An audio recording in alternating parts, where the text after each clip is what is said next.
Hi friends, అందరికీ నమస్కారం. Welcome to my channel. Friends, ఇప్పుడే అందిన వార్త. ఈపీఎఫ్ఓ ఖాతాదారులకు అదిరిపోయే గుడ్ న్యూస్. కేంద్రం ప్రభుత్వం కీలక నిర్ణయం. దీనికి సంబంధించిన కంప్లీట్ డీటెయిల్స్ అయితే ఈ వీడియోలో చెప్పడం జరిగింది. వీడియోని ఎక్కడ స్కిప్ చేయకుండా కంప్లీట్గా చూడండి. అప్పుడే మీకు కంప్లీట్ సమాచారం అనేది తెలుస్తుంది. వీడియోని చూస్తున్నారు కానీ సబ్స్క్రైబ్ చేసుకోవడం మాత్రం మర్చిపోతున్నారు ఫ్రెండ్స్. దయచేసి సబ్స్క్రైబ్ చేసుకోండి. అదేవిధంగా లైక్ చేయడం మాత్రం మర్చిపోవద్దు. లైక్ చేయడం వల్ల ఇలాంటి ఇంపార్టెంట్ ఇన్ఫర్మేషన్ చాలా మందికి రీచ్ చేసిన వాళ్ళు మాత్రం ఇంక లేట్ చేయకుండా వివరాల్లోకి అయితే వెళ్ళిపోదాం.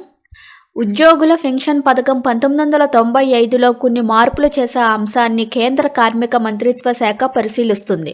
సభ్యులు పదవి విరమణ ప్రయోజనాలను ఎక్కువగా పొందడానికి వీలుగా అధిక మొత్తాలను ఈపీఎస్ కోసం జమ చేసేలా చూడాలని భావిస్తుంది. ప్రస్తుత నిబంధనల ప్రకారం సభ్యులు తమ మూల వేతనంపై ఉద్యోగ భవిష్య నిధి సంస్థకు జమ చేసే 12% మొత్తం వారి పీఎఫ్ ఖాతాలోకి వెళ్తుంది. యాజమాన్యం నుంచి వచ్చే మరో 12%, 8.33% ఈపీఎస్ 95లోకి, మిగిలినది 3.67% ఉద్యోగి పీఎఫ్ ఖాతాలోకి జమ అవుతుంది. ఈపీఎస్ 95లో ఎక్కువ జమ చేస్తుంటే సభ్యులకు వచ్చే పెన్షన్ పెరుగుతుంది. కాబట్టి ఆ మేరకు ఉన్న అంశాలపై కసరత్తు చేస్తున్నట్లు కార్మిక శాఖ ఉన్నతాధికారులు వర్గాలు వెల్లడించాయి.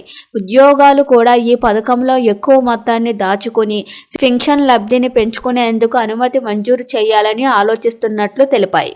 చూస్తున్నారు కదా ఫ్రెండ్స్, ఇలాంటి లేటెస్ట్ న్యూస్ కోసం మన ఛానల్ని లైక్ చేయండి, షేర్ చేయండి, సబ్స్క్రైబ్ చేసుకోండి. Thank you for watching this video.